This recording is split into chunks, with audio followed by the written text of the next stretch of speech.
Gloria a Dios. Vamos a ver cómo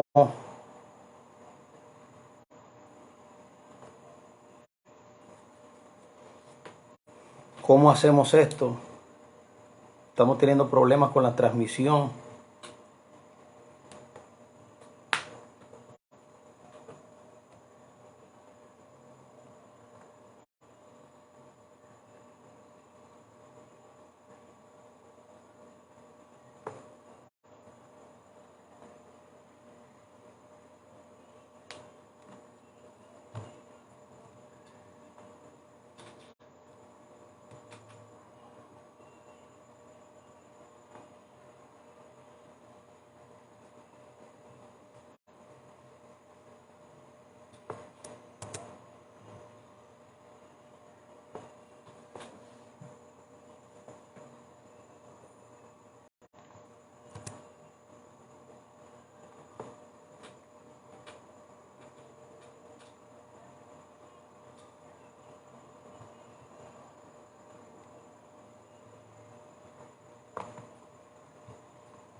Vamos a ver cómo vamos.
Vamos a ver, vamos a ver. Bendiciones, bendiciones.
Buenas noches, buenas noches. Gracias por estar ahí. Estamos teniendo un inconveniente muy grande con el internet, pero estamos haciendo tratando de solucionar estos problemas para poder nosotros transmitir esta enseñanza que nos hemos propuesto hacer, ¿no? Y esperamos ser de gran bendición para todos ustedes. Un abrazo a todos los que se están conectando. Un abrazo a mi hermano Miguel Eduardo Sandés. Un abrazo inmenso, mi amado. Gracias por estar ahí. Estamos más que agradecidos porque está ahí con nosotros, de verdad. Gracias por estar ahí. Vamos a ver si más personas se conectan. Estaba transmitiendo y el internet, la transmisión se cayó. Así que vamos a ver si podemos esperar que algunos hermanos entren. Tengo una palabra breve que comunicar, pero interesante e importante. Nosotros que somos siervos de Dios y que de alguna u otra forma estamos tratando de cambiar, de mejorar, de crecer en nuestro servicio al Creador. Así que,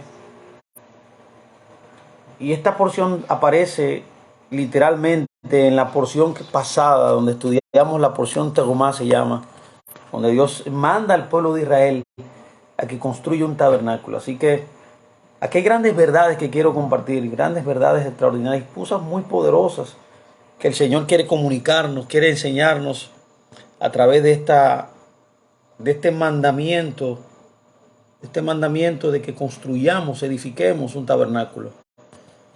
Así que vamos a ver, vamos a iniciar, vamos a ver cómo la gente va entrando. Esperemos que vayan entrando, ya están entrando más personas. Vamos a ver. Así mismo es.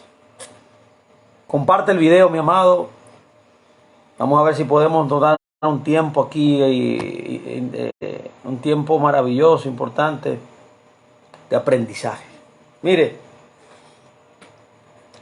voy a iniciar porque ya sé que el tiempo apremia y necesitamos entender ciertos principios importantes de nuestra vida espiritual que muchas veces pasamos por alto. La Biblia dice en el libro de Éxodo 25:8, es interesante lo que dice. Dice: harán un santuario para mí y yo moraré en medio, dice, de ellos. Interesante que notamos. Gracias, mi hermana, por estar ahí. Estamos teniendo inconvenientes con la transmisión por el internet, pero vamos a ver si podemos nosotros transmitir. Ya, estamos solucionando el problema. Así que note que dice: harán un santuario para mí y yo moraré en medio de ellos. Qué interesante, como yo decía, que no dice que él moraría en el santuario. No dice eso. La idea del santuario edificado en medio del pueblo, la idea central era que la idea de Dios no era morar en un santuario simplemente, no, era morar en medio del pueblo, del residir, del habitar. La palabra es interesantísima aquí, es la palabra shahan, de donde viene la palabra mishkan, que es la palabra santuario. Cuando uno profundiza un poco más en el idioma hebreo, la palabra santuario literalmente significa destruir el caos para permitir la vida. Oye, lo que significa un santuario en el original hebreo, lo más antiguo que se conoce: destruir el caos para que la vida fluya, la vida nazca. Es el mensaje que Jesucristo mismo, Yeshua mismo dio cuando dijo: yo he venido para traerle vida y vida en abundancia. La idea de Yeshua, de Jesús morir en la cruz del Calvario, fue destruir la muerte, fue destruir el pecado, fue destruir todo lo contrario a lo que nos hacía ser prósperos. Y lo que se podría uno entender a través de esas palabras es el caos. El caos es lo adverso a una vida abundante, una vida productiva como Dios quiere. Note bien aquí, la idea de Dios es habitar en medio de nosotros. Ahora, es interesante que cuando los sabios de Israel profundizan un poco más en estas palabras, ellos llegaron a la conclusión, como lo dice el rabino Jaim Bolovitz, lo dice también Nachmanides, grandes sabios de Israel enseñan que cada creyente es un tabernáculo en miniatura. Por tanto, han llegado a la conclusión de que cuando Dios ordenó construir un tabernáculo era diciendo, construyanse ustedes mismos. Hagan de ustedes mismos un tabernáculo, un santuario para yo habitar en ustedes. Ya la intención de Dios era habitar en nosotros, en medio de nosotros. Por tanto, esto es un mandamiento personal a cada creyente.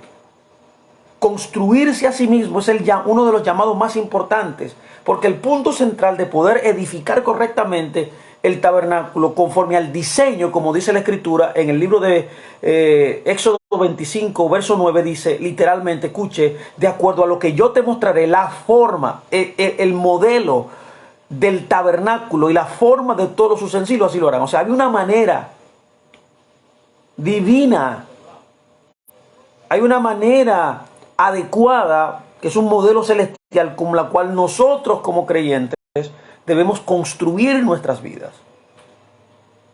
No se construye humanamente, no se construye sentimentalmente, se construye basado en un modelo que es dado por Dios mismo. Es interesante notar que de la misma manera entonces, a través de esto podemos entender claramente que en la misma medida, como había un tabernáculo físico, lo cual era una representación de nosotros, podemos entonces entender que todas las partes en el tabernáculo eran un reflejo de nosotros también. Ahora yo pregunto, ¿cuáles eran esas partes? Bueno, había un atrio, había un lugar santo y había un lugar santísimo. El lugar santísimo era el lugar más perfecto, era el lugar más, por así decirlo, más elevado. Era el lugar que representaba literalmente el cielo, literalmente. Era porque era el lugar basado en los elementos que había ahí. Todos los elementos no eran naturales, no eran temporales, eran elementos todos trascendentes. Por ejemplo, cuando observamos la luz del atrio, era la luz del sol. Cuando observamos la luz que había en el lugar santo, que era el lugar intermedio, notamos que la lámpara de la menorá se encendía con aceite, que viene también de la tierra. Pero cuando entramos en el lugar santísimo, lo que iluminaba ese lugar era la misma presencia de Dios, la luz del Creador.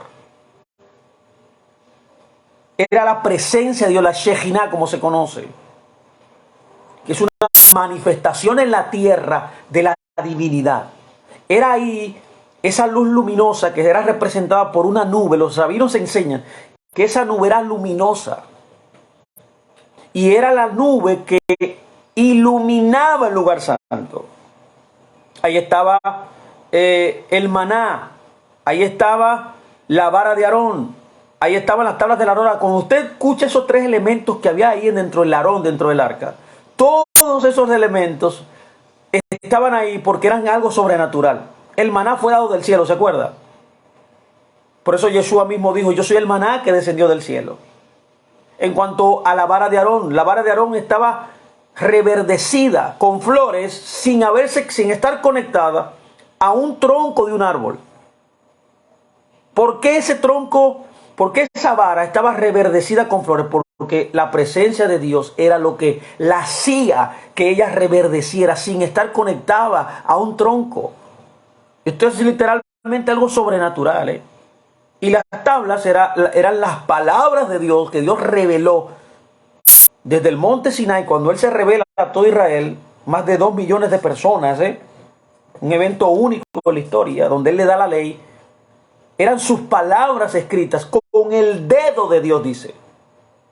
De manera que todo lo que habitaba ahí, todo lo que había en ese lugar era algo sobrenatural. Por eso es que se entiende que el lugar santísimo era una representación del cielo, de la eternidad, literalmente.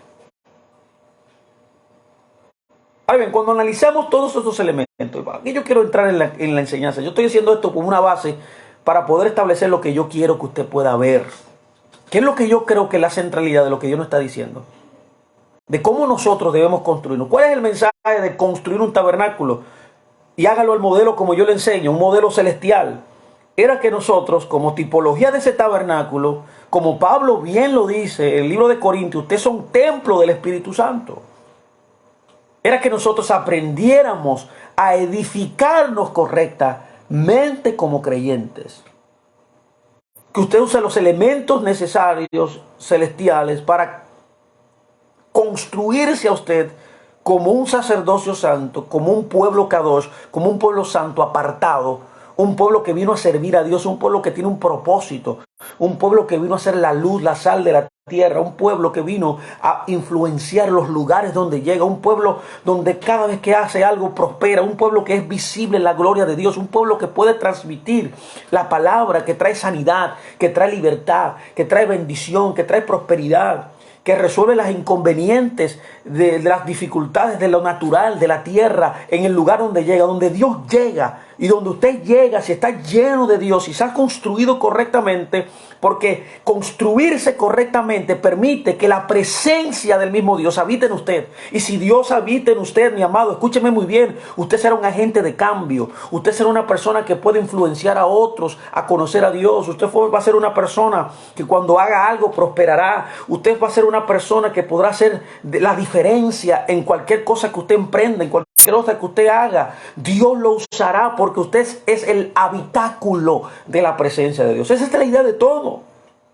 Nota bien que cuando Dios manda en la manera física, cuando le ordena al pueblo de Israel en esta porción, Trahumá, que edificara un templo, cuando ellos escucharon esa palabra y pudieron edificar conforme al modelo divino, la Biblia dice que la Shekinah descendió y habitó en medio del templo, en medio del tabernáculo.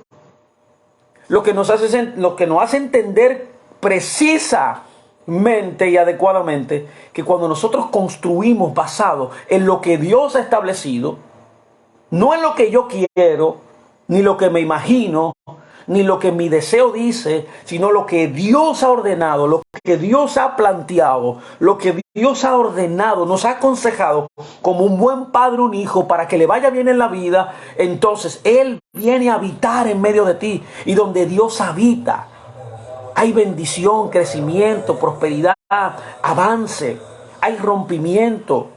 Es evidente la obra de Dios, porque todo crecerá, prosperará, se verá. Una señal de que no estamos avanzando, una señal de que no avanzamos, una señal de que no prosperamos, una señal que somos las mismas personas año por año, no cambiamos de ninguna manera. Es porque nosotros no tenemos la presencia de Dios en nosotros. Ya que cuando la presencia de Dios habita, escucha bien la palabra, habita. Habitar literalmente significa destruir el caos que hay en tu vida. La presencia de Dios es el antídoto para romper todo lo improductivo, todo lo que ha abortado el propósito, todo lo que es deficiente, todo lo que está en decadencia, toda carencia, toda falta. Dios, cuando llega a un lugar, comienza a habilitar, comienza a dispensar lo que el reino de Dios es en su naturaleza. ¿Lo puede entender? Evidencia hay que en nuestra vida no hay gozo, no hay paz. Somos improductivos en muchas áreas de nuestra vida. Eso es evidencia de que la presencia de Dios no está. Mucha gente ha pensado que la presencia de Dios es cuando nosotros cantamos, o cuando oramos, que sentimos la presencia de Dios en el momento que cantamos. No, eso no es. Eso es algo momentáneo. Dios no puede habitar en un pueblo y en un creyente que no ha edificado correctamente su templo, que no ha tomado el modelo divino para edificar. Hay un modelo divino para edificar. Hay un modelo trascendente mostrado por Dios para edificar. Está en la Escritura. Yo sé que somos emocionales, nos emocionamos. Muchas veces creemos que estamos correctamente, pero si nosotros analizamos nuestra vida conforme a lo que Dios dice, podremos entender que nuestra edificación no es la correcta. En una ocasión, para que me entienda, y quizás usted no me crea lo que le estoy diciendo, en una ocasión eso sucedió literalmente. El libro de Ezequiel, en el capítulo 43, nos relata que el pueblo de Dios se había apartado de Dios. Y Dios entonces envía a su profeta llamado Ezequiel para que el pueblo volviera al modelo divino. Y es por eso que la Biblia dice, literalmente, en Ezequiel 43, verso 10 dice, muéstrale la casa de Israel, la casa. Note bien lo que dice, muéstrale a la casa de Israel, la casa. Cuando usted estudia ese verso, usted puede ver que hay dos casas. Una casa era la casa de Israel, es la representación de los hijos de Dios, de todos nosotros. Ahora, ¿cuál era la otra casa? El templo. Entonces, Fernando, tú me estás diciendo que cuando Dios quería que el pueblo viera cómo sus vidas iban marchando, debían los líderes de Israel mostrarles el templo. Efectivamente, eso es lo que Dios está diciendo. El templo físico era un modelo perfecto de cuál era la voluntad de Dios para cada persona. Es por eso que dice, muéstrale la casa, a la casa de Israel la casa. Y dice, muéstrale el diseño, muéstrale la salida, muéstrale la entrada, muéstrale la configuración, muéstrale las leyes de la casa. Y así harán, dice.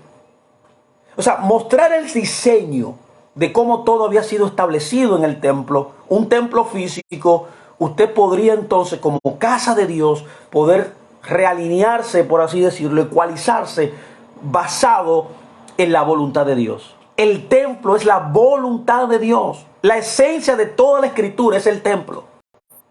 Si usted saca el templo, ya que usted mismo es el templo, mi amado, y no aprende del templo físico, usted nunca podrá entender cómo su vida puede ser edificada correctamente. Eso es lo que Dios está diciendo aquí.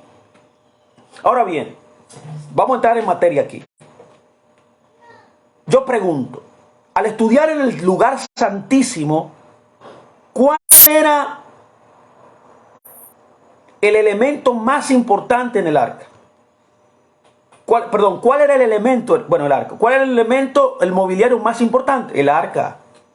Ahora bien, cuando uno analiza qué representaba el arca, óigame bien qué representaba. Esto es muy importante y esta es la centralidad del mensaje. Si usted no estudió nada de lo que yo he dicho hasta aquí, por favor, présteme atención a esto, por favor, porque esto le puede ayudar a usted. El arca representaba el corazón de un ser humano. ¿Dónde está el corazón? En el centro de su vida. No es casualidad que esté en el centro. Es que el centro es la parte más importante del ser humano y es el corazón. No crea que Dios está hablando de la palabra, por ejemplo, corazón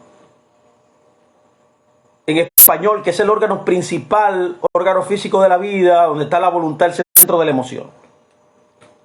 No está hablando de cardía, del órgano central y primario de la sangre, que bombea la sangre, fuente del hombre mental y habilidades morales. No está hablando de algo literal, Está hablando en un concepto metafórico de algo espiritual, para que usted entienda de que como el corazón es el órgano principal de la vida, físicamente hablando, porque es el órgano que bombea la sangre, y en la sangre está la vida, y esa vida, esa sangre se distribuye en todo el cuerpo, en todos los órganos.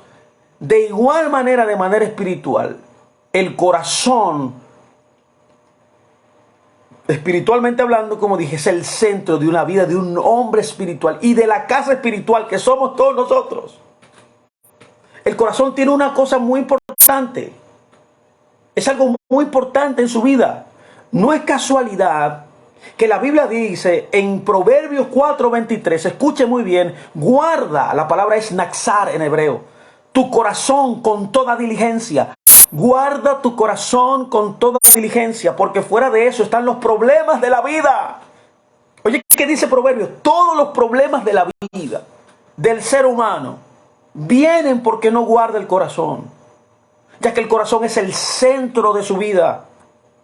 Es por eso que también dice el libro de Salmo 51:10, usted lo ha escuchado quizás, verso 10 al 13, crea en mí un corazón limpio. Oye la oración del salmista, Dios. Parece que él conocía que el corazón era el centro de la vida del ser creyente. Oh Dios, crea en mí un corazón limpio y renueva. La palabra es Hadesh. La misma palabra que se utiliza cuando la Biblia enseña nacer de nuevo. La misma. Eso literalmente significa un corazón correcto dentro de mí. Crea en mí un corazón correcto dentro de mí. No me alejes de tu presencia. No me quites de mí tu Santo Espíritu. Restáurame. La palabra restáurame es como usted estuviera diciendo, me voy a arrepentir. Es la palabra hebrea, shuv. Renueva en mí el gozo de la salvación. El salmista está diciendo, aunque yo soy salvo, a través del pecado que cometí, porque él está tratando de describir el pecado que él cometió cuando fornicó con lo que iba a ser su esposa y asesinó a uno de los hombres más importantes de su ejército, porque él codició a su esposa, y cuando él estaba orándole a Dios por haber cometido ese pecado, ahí es que está escrito este salmo. Él escribe este salmo por ese pecado que él hizo. Y ahí él dice, yo era salvo, pero el gozo por el pecado que cometí se me fue. Renueva en mí, restáurame, por favor, ese gozo de la salvación, ya que el que es salvo y camina correctamente delante de Dios, lo que va a experimentar es gozo, paz, poder. ¿No es así lo que dice el verso en Corintios? Que el Espíritu Santo es gozo, paz en el Espíritu Santo. Alguien que vive de esa manera es porque está recibiendo, está experimentando en su vida la salvación en su máxima plenitud. Y por eso él dice, sosténme con tu corazón libre. Entonces enseñaré a los transgresores, tú ves, tus caminos, y los pecadores se conviertan de sus pecados. Y que los pecadores se conviertan a ti. Aquí hay una importancia aquí del corazón. Hay un gran rabino llamado Hirsch, apellido Hirsch, que dice, Rafael Hirsch, uno de los más grandes comentaristas hebreos, él dice que el corazón se unen en un núcleo central. ¿Qué significa corazón en hebreo original antiguo? Ya sabemos que la palabra griega es cardía. Ahora, ¿cuál es la palabra hebrea para corazón? Es lev. La palabra lev literalmente significa lo que manda dentro. En otras palabras, el corazón es el asiento de la autoridad del creyente. Qué interesante es esto. Dios conoce qué hay en nuestro corazón, mi amado. Él sabe que nuestro corazón, sin la palabra de Dios y sin Él, es malvado. Él lo sabe. Jeremías lo dijo. Jeremías literalmente declaró que su corazón era totalmente malvado en Jeremías 17:9. Esto debería causar escalofríos en la espalda a nuestras vidas.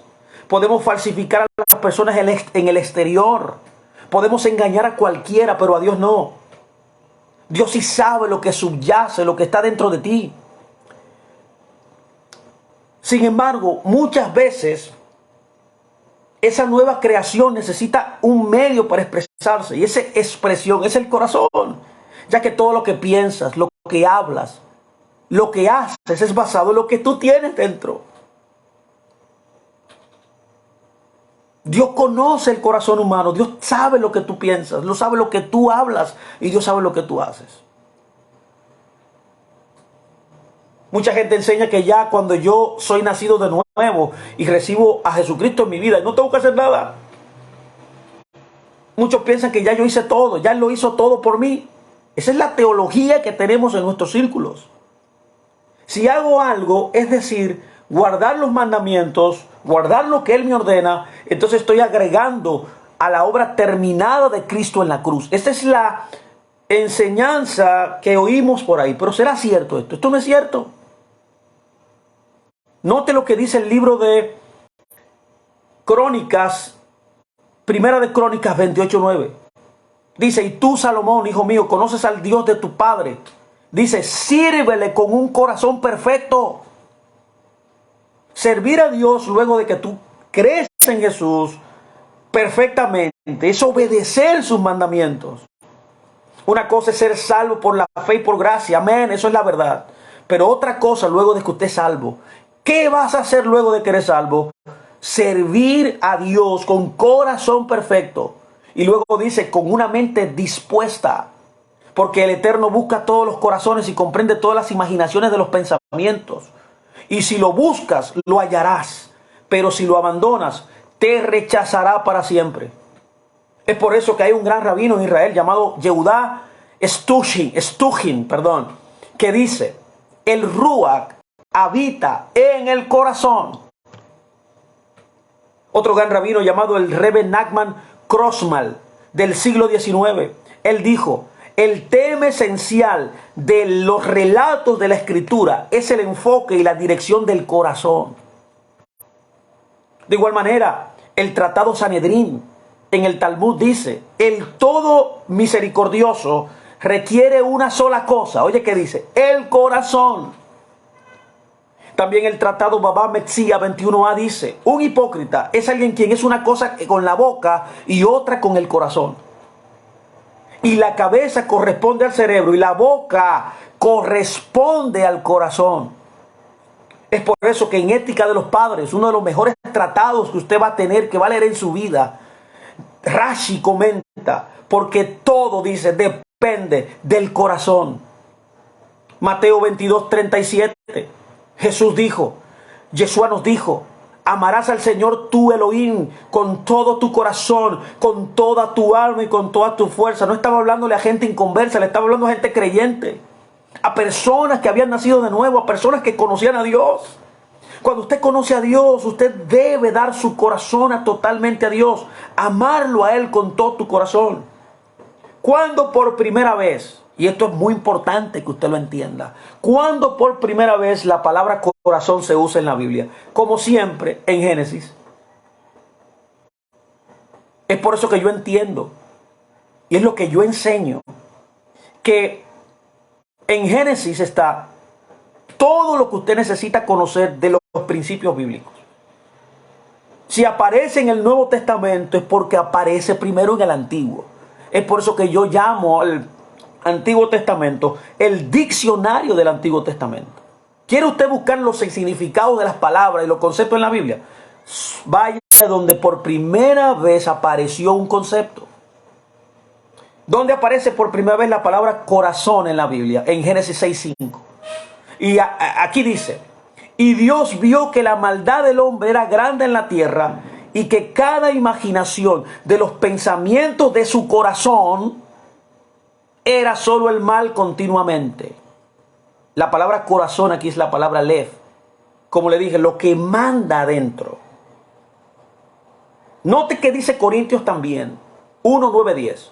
Pero teníamos la sentencia de muerte en nosotros mismos, que no debíamos confiar en nosotros mismos, sino en Dios que resucita a los muertos y que nos libró de una muerte tan grande y nos libra. Y en quien confiamos, en que aún nos librará. Usted vio aquí cómo usa este verso las tres formas de librar. Dios lo libró, los libra pasado, nos libra presente y nos librará también en el futuro. ¡Qué interesante! Es por eso que de igual manera, Segunda de Reyes 9:24 dice, y Jehú hizo un arca con toda su fuerza e hirió a Jorán entre sus brazos, y la flecha salió a su corazón y se hundió en su carro. ¿Dónde cayó esa flecha? Cayó en el corazón. La Biblia no es arbitraria, ni las palabras y las historias están a lo loco en la Biblia, para que me entienda. Tiene un fundamento. Aquí está usando un uso natural del corazón. De igual manera, el libro de los Salmos 46:2 dice, por lo tanto, no temeremos, aunque la tierra sea removida y aunque las montañas sean llevadas al medio del mar. La palabra ahí, el medio del mar, es el corazón del mar. Proverbios 19:8 también dice, el que adquiere sabiduría, la palabra sabiduría ahí es lev, corazón. El centro de la sabiduría del ser humano, dice Proverbios 19:8, es el corazón. Dice, ama su propia alma. El que adquiere corazón, en otras palabras, ama su propia alma. El que guarda el entendimiento encontrará el bien. La palabra original ahí es en el hebreo es konelev. Adquiere sabiduría. Konelev. Lev, que significa busca la condición del corazón. El libro de Jeremías 5:21 también nos habla de esto. Dice lo siguiente: escucha esto, pueblo necio, y sin entender. La palabra ahí entender es lev. En otras palabras, la necedad también viene del corazón humano. El que no entiende lo que Dios le aconseja, literalmente viene del corazón. Por eso dice que tienen ojos y no ven, y que tienen oídos y no oyen. De igual manera, escucha lo que dice el libro de Éxodo 28, 29, 30. Y Aarón llevará los nombres de los hijos de Israel en la coraza del juicio. Oye, ¿dónde lo tenía? ¿Dónde era la coraza del juicio? Bueno, se lo vamos a estudiar ahora. En la porción Sekbabé, que vamos a estudiar ahora el Shabbat próximo. Vamos a hablar de la vestidura del sacerdote. Dentro de las vestiduras del sacerdote había un pectoral de juicio que estaba representado con dos piedras de zafiro aquí, con cintas de oro, que era amarrado en el pecho y en el cinturón, y en medio del pectoral de justicia, que se conoce con otro nombre como la coraza de justicia. Esa coraza de justicia que Efesios menciona, capítulo 6. Pablo menciona, cuando dice la coraza de justicia, está mencionando el pectoral de justicia que tenía el sumo sacerdote en su pecho. No, lo tenía sobre su corazón, dice la Escritura. ¡Qué tremendo! Y ahí tenía 12 piedras que representaban a las 12 tribus de Israel. Es por eso que cuando el sumo sacerdote entraba al lugar santísimo, lo que estaba llevando era el corazón del pueblo, el corazón de las 12 tribus a Dios. ¿Qué era lo que juzgaba Dios entonces cuando ese sumo sacerdote entraba una vez al año a Yom Kippur? El corazón, representado en las 12 piedras que representaban literalmente a las 12 tribus.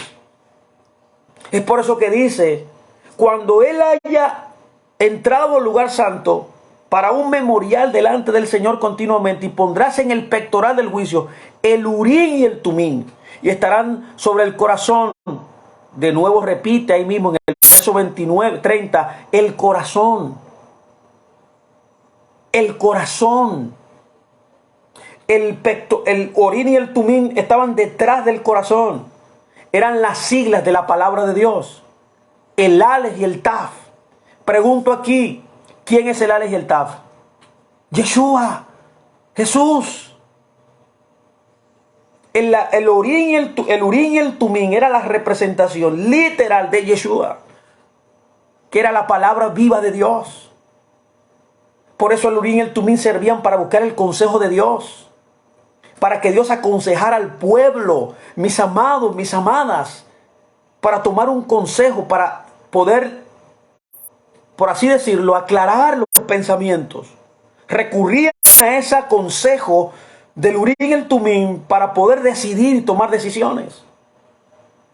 ¿Dónde estaba? En el corazón. Estará sobre el corazón de Aarón cuando él vaya delante de él. Él llevaba el corazón del pueblo a Dios. Y Aarón llevará el juicio de los hijos de Israel sobre su corazón. 3 veces en esos versos menciona la palabra corazón delante del Señor. ¿Cómo ve usted esto? ¿Lo está entendiendo? La importancia del corazón. Dios nos está diciendo: cuida el corazón, porque del corazón emana la vida. Porque del corazón viene la necedad, porque del corazón vienen las fornicaciones, porque del corazón viene la mentira. Por eso, por el corazón viene la falta de compromiso, por el corazón viene lo que tú quieres, por el corazón también viene la bendición, viene la obediencia, viene el crecimiento, viene el esfuerzo de hacer lo que Dios quiere. Por eso el llamado: cuida tu corazón. Edificarse correctamente tiene que ver con el corazón. Es por eso que el libro de Oseas dice, 2:14, por lo tanto he aquí, la seduciré y la llevaré al desierto y le hablaré cómodamente. La palabra ahí, cómodamente, es lev también, corazón. Entonces, en vez de decir correctamente, debería decir, le hablaré al corazón. ¿Por qué Dios le hablaría en el corazón al pueblo en el desierto? Porque el desierto era el lugar para poder sacarle a Egipto al pueblo. Cuando Dios saca al pueblo de Israel de Egipto, lo entra en el desierto para poder desintoxicarlo del mundo, para poder desintoxicarlo del pecado, para poder desintoxicarlo de los requerimientos y los modelos negativos que ellos vivían y poder sacarle el mundo. Y era en el desierto donde la palabra y la dirección de Dios era necesaria para ellos entrar en la tierra y que pudieran permanecer en victoria en la tierra mientras ellos vivieran. De igual manera, Mateo 12:40 dice, porque como Jonás estuvo 3 días y 3 noches en el vientre de la ballena, así estará el Hijo del Hombre 3 días y 3 noches en el corazón de la tierra. ¡Wow! ¡Qué importancia es este concepto de la Escritura! Inclusive nuestro Maestro, el Salvador del mundo, estuvo dentro de la tierra, en el mismo corazón de la tierra, para poder entonces destruir la muerte y transferir la vida a todos nosotros. De igual manera, note que dice el libro de Hebreos 4:12, porque la palabra de Dios es rápida, poderosa y más aguda que cualquier espada de 2 filos, penetrando hasta la división del alma y el espíritu y de las articulaciones y de la médula, y es un discernidor. Escúcheme muy bien, por favor, esto usted tiene que llevárselo hoy a su vida. Es un discernidor de los pensamientos y de las intenciones de su corazón. ¿Cómo usted puede saber qué frecuencia de pensamiento usted está manejando? Hay una medición. Hay algo que discierne que usted está pensando. Hay algo que mide sus pensamientos. Se llama la palabra de Dios. Mientras usted le esté dando la espalda a la palabra de Dios, mientras usted no quiera hacer lo que Dios le ordena, no, porque usted quiere hacer lo que usted quiera, deje de hacer lo que usted quiera ya. Porque la rebeldía, la necedad está en tu corazón. Cuando le das la espalda a Dios, cuando no quieres hacer lo que Él te aconseja, cuando no quieres hacer lo que te enseñan, cuando no quieres hacer lo que Él te ordena, ya sea en oración, ya sea en un mensaje, ya sea tu maestro, ya sea en la congregación donde estás, y tú estás detrás de lo que tú quieres, a expensas de lo que Dios quiere, hay una medida que puede discernir y puede medir cuál es tu intención real. Se llama la palabra de Dios. La palabra de Dios. Es por eso que Mateo 5:8, nuestro maestro nos aconseja. Él nos aconseja, benditos los puros de corazón, porque ellos verán a Dios. Hay mucha gente que se vive quejando, que no ve nada de Dios.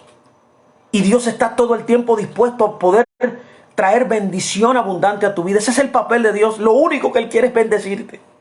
Por eso te creó, por eso te trajo a la tierra, por eso te dio vida, por eso te dio propósito, por eso te dio autoridad, por eso te llamó a su reino, por eso te llamó a ser un Kadosh, un santo, por eso te llamó a que tú vivas la vida abundante como Él quiere. Ahora, ¿cuál es el problema? Tu corazón. Tu corazón está, muchos de nuestros corazones no están limpios, no se han purificado. Hay corazones que están limpios, están sucios, como dice Mateo 5:28. Pero yo les digo que cualquiera que mire a una mujer para codiciarla, ya adulteró en su corazón. Uno de los enemigos de nuestra vida es la codicia. Es por eso que Lucas 6:46 también dice, un buen hombre del tesoro de su corazón produce lo que es bueno. ¿Vio? Y un hombre malvado del malvado tesoro de su corazón produce lo que es malo, porque de la abundancia del corazón habla la boca. Si usted vive maldiciendo, si usted vive chismeando, si usted vive en negación, si usted vive murmurando, si usted vive negando la palabra de Dios, si usted vive usando su boca como Dios no la ordenó que usted la use. Su boca fue creada, como dicen los sabios de Israel, para alabar al Creador, para bendecir. el fundamento del pueblo de Dios es la bendición. ¿Qué es bendición, Fernando? Hablar bien. Hablar bien en todas las áreas de tu vida. Cuando te prometes algo, cuando dices algo, cuando conversas. Por eso dice que sus conversaciones sean sanas, dice. Que sus palabras, dice otra porción, sean sazonadas con sal. Dice, de su boca no salga algo bueno y luego algo malo, dice también. ¿Por qué tanta negatividad de tu boca? ¿Por qué no utilizas la boca para hablar de las cosas bonitas de Dios? ¿Por qué no usas tus labios para bendecir a tu hermano o a tu hermana? ¿Por qué no usas tus labios para poder alabar al Creador? ¿Por qué no usas tus labios para alimentarte como Dios dice? Tu boca no fue diseñada para sacar el tesoro malvado que hay en tu corazón. Es por eso que debes purificar tu corazón. En 1 Samuel 16:7 dice, pero el Señor dijo a Samuel, no mires su semblante ni la altura de su estatura, porque lo que he rechazado, porque yo lo he rechazado, porque el Señor no ve como el hombre ve, porque el hombre mira la apariencia exterior, pero el Señor mira nada más y nada menos, dice, el corazón. ¿Qué Dios mira? El corazón. Dios no mira lo externo. Dios no mira la parte exterior. Dios mira el corazón. Y el corazón se mide por lo que dices, por lo que expresas en tu día a día. ¿Qué tú haces cuando vienen los problemas? ¿Qué tú haces cuando viene una adversidad? ¿Qué tú haces cuando hay una traba en tu vida? ¿Maldices? ¿Te quejas? ¿Usted sabe por qué el pueblo de Israel abortó el plan de Dios? La mayoría en el desierto, porque maldecían, porque blasfemaban de Dios. En una dijeron, ¿por qué nos sacaste de Egipto? Ahí teníamos ajo, cebollas. Yo prefería estar en Egipto que aquí estar en el desierto. Y se quejaban del maná. Cuando le dio maná no querían maná. Cuando le dio agua no querían agua. Y hasta que al final, cuando ellos entraron, los 12 espías entraron y 10 volvieron maldiciendo, dando un informe negativo. ¿Por qué dieron un informe negativo? Usted lo ha analizado. Esto es lo que estamos viendo aquí, porque eso estaba en su corazón. Esa palabra negativa de despreciar la tierra que Dios le había dado, que le había prometido a los patriarcas, que era el lugar del éxito, de la prosperidad, del crecimiento. Él le había dicho, esto es una tierra que produce leche y miel. Solamente 2 mentalidades pudieron decir lo correcto. 2 mentalidades. Y no es casualidad que esas 2 mentalidades, esos 2 personajes se convirtieron en los líderes del pueblo de Israel. Josué se convirtió en el sucesor de Moisés. Y Caleb es un paradigma de los que tienen un corazón diferente. Dice la escritura que Caleb tenía un espíritu diferente. Porque su corazón era puro, era limpio. Él siempre estaba conectado a lo que Dios decía, a lo que Dios le pedía, a lo que Dios le exigía. No se estaba quejando. Él veía la adversidad y decía, no importa, Dios está con nosotros. Y si Dios dijo que esa tierra es de nosotros, la vamos a conquistar. No se amedrentaron porque había gigantes. No se amedrentaron porque había inconveniente en la tierra. No, ya Dios le había dado esa tierra. Es por eso que nosotros debemos usar la boca para hablar correctamente. Así se ve lo que tú tienes en el corazón. Mire que dice la escritura también en Génesis 27:41. Habla de Esaú. Esaú es todo lo contrario a lo que usted y yo debemos ser. Al contrario, debemos ser como Jacob. Es por eso que dice la Biblia, Génesis 27:41. Y Esaú odiaba a Jacob por la bendición con que su padre le bendijo.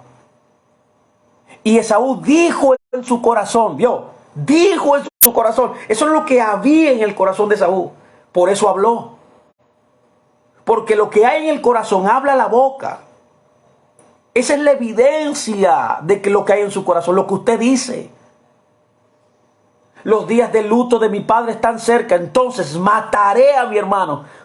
Óigame bien, ¿por qué él dice mataré a mi hermano? Porque el homicidio estaba dentro. La evidencia exterior era la muerte a su hermano, pero la boca expresaba lo que él tenía dentro. El libro de Proverbios también nos aconseja algo importante. Capítulo 3, verso 1. Ve la importancia del corazón. Eso es lo que yo quiero que usted vea hoy. En su edificación como el templo de Dios, lo más importante para poder edificarte como un sacerdocio, una casa espiritual correcta, es el corazón. Es por eso que dice Proverbios 3:1, hijo mío, no olvides mi ley, pero tu corazón guarde mis mandamientos. Pero que tu corazón guarde mis mandamientos. ¿Qué debe guardar usted en el corazón? La palabra. Debe guardar, atesorar la ley de Dios. Es por eso que nosotros nos desvivimos todos los días de la semana en enseñar Torah. Tenemos clases todos los días, todos los lunes, los martes, los miércoles, los viernes, los sábados. Todos los días enseñamos. ¿Por qué? Porque Dios quiere llenar su pueblo de palabra para que el pueblo pueda colocar la palabra en el corazón. Porque si colocas la palabra en el corazón, tendrás éxito en todo lo que hagas. Pensarás bien, hablarás bien, harás cosas grandes para Dios, se verá Dios en tu vida. No es casualidad esto.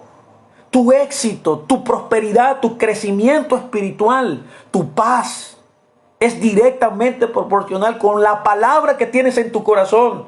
Hijo mío, no olvides mi ley y guarda mis mandamientos en tu corazón. El libro de Isaías 1:18 dice, si es una imitación de memoria, esto es una abominación.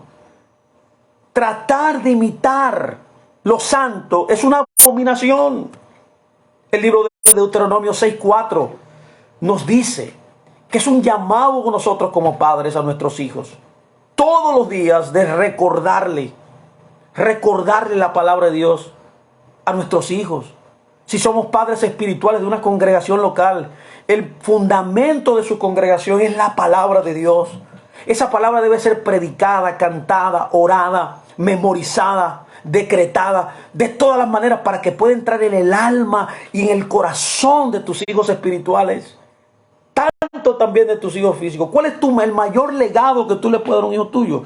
Encaminarlo en la palabra de Dios. Dirige al niño en su camino y de viejo no se apartará de él, nos aconseja Dios. Por eso dice, escucha, oh Israel, nuestro Dios, el Señor uno es. Y dice, amarás a tu Dios con todo tu corazón, con toda tu alma, con todas tus fuerzas. Y estas palabras, ¿cómo ve usted esto? ¿Lo están entendiendo? Amar a Dios con todo tu corazón, tu alma y tu fuerza, está conectado a las palabras que Él dice. Por eso Yeshua dijo, el que me ama guarda mis mandamientos. El que me ama guarda mis mandamientos. ¿Qué son los mandamientos? Las palabras de Él. Y estas palabras que yo te ordeno hoy estarán en tu corazón. ¿Dónde estarán las palabras? En tu corazón. En el centro de tu vida. En el lugar necesario para poder proyectarlo en todas las áreas de tu vida. Y las enseñarás diligentemente a tus hijos. ¿Cuál es su llamado, mi amado? ¿Cuál es mi llamado como padres, tanto espirituales como padres físicos? Mi amado, la palabra, enseñarle la palabra a nuestros hijos. Y hablarás de ellas cuando estés en casa, en el camino, y cuando te acuestes y cuando te levantes. En todo lugar, en todo momento. Si comes, habla de la palabra. Si te sientas en la tarde, di una palabra. Si vas a orar, di la palabra. Si te reúnes con tus amigos, habla la palabra. Es por eso que el libro de Isaías dice, 29:13, ponga atención, por lo cual el Señor dijo, por cuanto esta gente está cerca de mí con su boca y con sus labios me honra, pero han alejado su corazón lejos de mí. Y su temor hacia mí es enseñado por el precepto de hombre. Aquí hay un mensaje tremendo, porque hay mucha gente que se ha apartado enseñando cosas que Dios no ha dicho, porque no le temen. No le temen a Dios. Quieren tener estatus, quieren tener fama, quieren tener muchos seguidores, pero no quieren edificar un pueblo basado en la palabra de Dios. ¿Pero por qué? Porque se alejaron en el corazón de Dios. Sacaron la palabra de Dios de su centro. Sacaron la palabra de Dios, que es lo más importante en la vida de un creyente. Mateo recoge estas ideas. La misma idea de Isaías. La misma idea de Isaías dice, Mateo 15:8, este pueblo se acerca a mí con su boca, habla muy bonito, sí conocen toda la escritura, sí sus labios hablan cosas lindas, me honran con sus labios, dice, pero su corazón está lejos de mí. Su corazón me está lejos de mí. Es por eso que Deuteronomio 10, 15, 16 dice, solo el Señor se deleitó en tus padres al amarlos y recogió su simiente después de ellos, incluso a ti sobre todas las personas, como lo es hoy. Circuncida, por tanto, el prepucio de tu corazón. No te viene esto y no te pongas rígido. Oh, no seas de dura cerviz, dice el libro La Reina Valera. Dura cerviz es ser rígido, es ser testarudo. Vamos para el culto. No puedo. Vamos a estudiar el sábado. No puedo. Vamos a estudiar el viernes. No puedo. El lunes tenemos una charla. No puedo.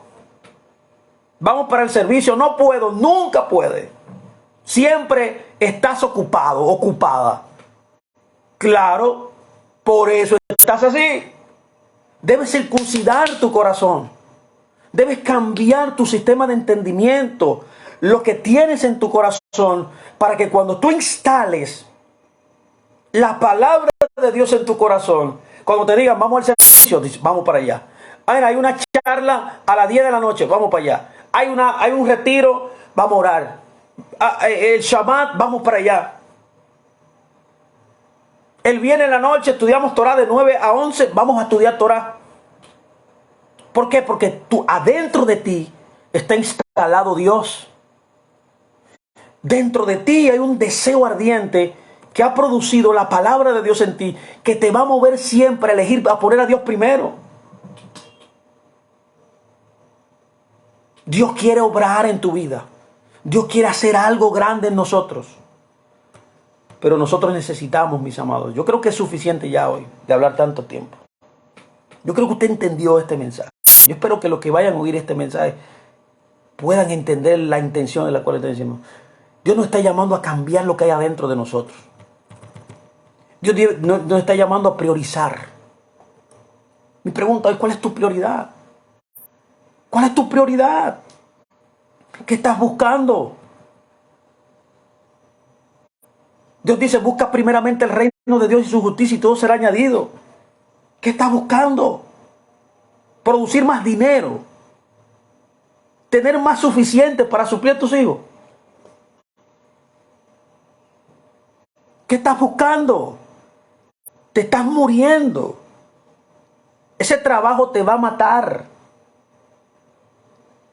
Esos 3 trabajos que tú tienes para sostenerte te va a matar. Eso es potestad de Dios, sostenerte. Buscad primeramente el reino de Dios y su justicia, y todo será añadido. Pero debes leer previamente lo que está hablando Jesús. Él está diciendo, ¿visten los lirios del campo cómo se visten?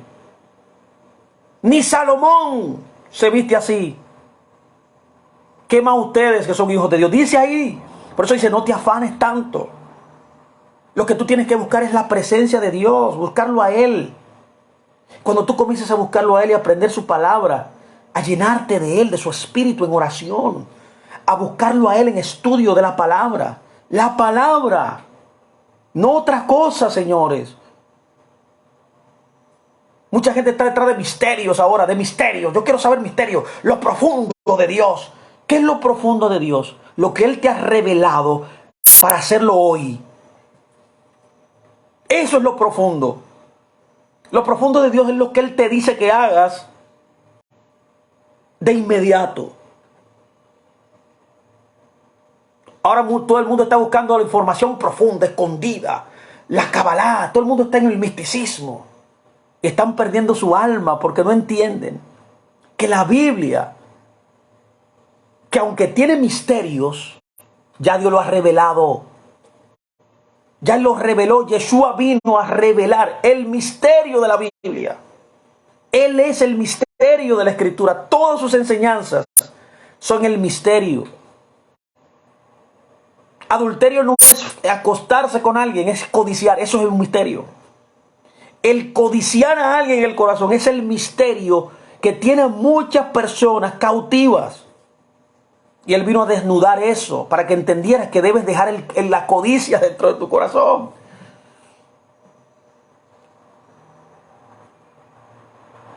Pablo dice, vengo a hablar de misterios profundos, y Dios dice, los reveló, dice ya, en el Espíritu, en pasado. Cuando Él habló de quién era el pueblo de Dios, dice, Él dijo, grande es este misterio, que era el pueblo de Dios casado con Dios. O sea, los misterios en las Escrituras, Yeshua vino a revelarlos. Cuando Él habló de la parábola del sembrador, nos habló del misterio más profundo de la Escritura. Fernando, enséñame cuál es el misterio más grande de la Escritura. Que la palabra de Dios, tú la entiendas y la hagas. Ese es el misterio más grande. Por eso Él habló de la parábola del sembrador. Y Él dijo, el que entiende esta parábola, entiende toda la Biblia. Lo dijo Jesús. Y la palabra, y la semilla, dijo, es la palabra de Dios. Por eso la semilla que cayó en buena tierra fue la tierra que escuchó la palabra. ¿Por qué Él dice eso? Porque los otros tres terreros, aunque oían la palabra, no hacían lo que Él decía. ¿Por qué? Porque nunca lo entendieron. ¿Por qué? Porque estaban afanados. El afán de las riquezas, el afán de posición. Te lo está diciendo claro, Yeshua, el misterio. ¿Por qué tú no eres productivo? Porque estás afanado. Porque el afán de las riquezas, las preocupaciones de la vida. Sí, en Mateo, exactamente, Mateo 5:6 también habla de misterios profundos, gracias. Pero también Mateo 13 es la centralidad de todo el fundamento de la Escritura. La primera parábola. Cuando Él hablaba de que el fruto daba 100, 60 y a 30, era el que oía, entendía y ponía por acción lo que Él decía. Él dice, los mandamientos no son gravosos. Mi palabra permanecerá para siempre. Cuando usted entiende la Escritura y la hace, comenzará a dar fruto. Al 100, al 60 y al 30. ¿A qué se refería? Eso era un misterio. Y eso está en la Escritura. Se refería a Abraham, Isaac y Jacob. En otras palabras, ¿quiere ver quién da fruto? Estudien a Abraham. Estudien a Isaac. Miren la vida de Jacob. Eso es lo que él estaba diciendo. Yo tengo ejemplos de vida. Personas de carne y hueso como tú y como yo. Que cuando obedecieron mi palabra, vieron grandes cosas a través de mí. Eso es lo que está diciendo. ¿Cómo yo lo sé? Porque Abraham tuvo un hijo a los 100 años. Eso lo dice la Escritura. Isaac tuvo un hijo a los 60 años. Eso está escrito en Génesis. Y Jacob tuvo un hijo a los 30. Que era el hijo de la promesa. Cada uno de ellos era el hijo donde el Mesías vendría. La revelación más importante, el misterio más grande que hay en la Biblia. Esa simiente que se iba a manifestar, que iba a redimir al mundo. El mayor misterio es tu redención. El mayor misterio es que tú obedezcas, que dejes que la palabra se instale en tu corazón y tú entender lo que Él dice y no ser duro de servir, no ser obstinado, ser manso y humilde, y con esa humildad y mansedumbre recibir la palabra y el consejo que Dios te da. Cuando tú entiendes la palabra y la pones por acción, entonces, mi amado, tendrás grandes beneficios. ¿Cuál es el mensaje de hoy, Fernando? ¿Cómo me construyo? Termino aquí. Te construyes, ya que eres tú el tabernáculo. Tú eres el templo de Dios. Un templo santo, apartado. Que tienes un gran propósito de Dios de ser luz y sal en la tierra. Tu mayor bendición es ser bendición a otro. Tu mayor llamado es ser el siervo del Eterno, el Hijo de Dios en la tierra, que lo representa a Él correctamente. Por eso lo que habla, lo que dice y lo que piensa debe ser conforme a la palabra de Dios. La palabra de Dios es la clave para tú poder tener victoria en tu vida. La palabra que Jesús te enseñó. La palabra que Él duró 3 años y medio y las modeló para que tú y yo pudiéramos ser el Hijo de Dios en la tierra, que lo representara a Él correctamente. Para que tú seas un instrumento en sus manos que te va a usar para que otras gentes también puedan entrar en su herencia eterna. Eso es lo que Dios te llamó a hacer. ¿Cómo yo hago esto? ¿Cómo me edifico? Cuando tú limpias el centro de la vida tuya. El corazón es el centro de donde salen las maldades, las bondades, donde sale el éxito, donde sale el crecimiento, donde está la paz tuya. Es lo que denota si eres codicioso, si eres codiciosa, si eres mentiroso, si eres mentiroso, si eres un fornicario. Desde ahí que sale la fornicación, la mentira, el hurto, todo eso, mi amado y mi amada, viene, es una acción exterior de lo que hay dentro. Es lo que hay dentro. Lo que ves fuera es lo que hay dentro. Viendo el fruto, evidencias que hay dentro. Así te edificas correctamente. Es saber qué hay en tu corazón. Es un llamado a que se examines, mi amado. ¿Qué hay en tu corazón? Mira el fruto que hay a tu alrededor. Mira tus relaciones. Mira tus negocios. Mira tu congregación. Mírate. ¿Qué hay fuera? Eso te dará a ti la idea de qué hay en tu corazón. Pero hay una solución. Yo vengo a darte una solución. Hay una solución. Se llama Dios. Él tiene la palabra necesaria para transformar tu vida, transformando tu corazón.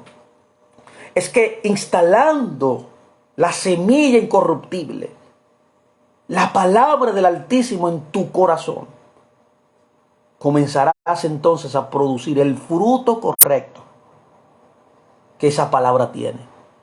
Esa palabra tiene, esa semilla que es la palabra, tiene un ADN del cielo, que cuando se siembra en una vida, el fruto es un fruto de justicia, de santidad, un fruto legítimo. Y ese mismo fruto dentro de él tiene la misma semilla, que es la palabra de Dios que se te sembró. Así que yo quiero dejarte con este pensamiento. Gracias de verdad por el tiempo. A ustedes, le amo a todos ustedes. Gracias por estar con nosotros. Gracias por estar en esta transmisión que queremos hacer por costumbre todos los domingos a partir de las 9 de la noche. Queremos crear un público cautivo que ame estas cosas como nosotros la amamos. Que tenga la pasión que nosotros tenemos por ver a un pueblo de Dios lleno de la presencia de Dios. Un pueblo de Dios edificado correctamente. Un pueblo de Dios que represente a Dios. Un pueblo que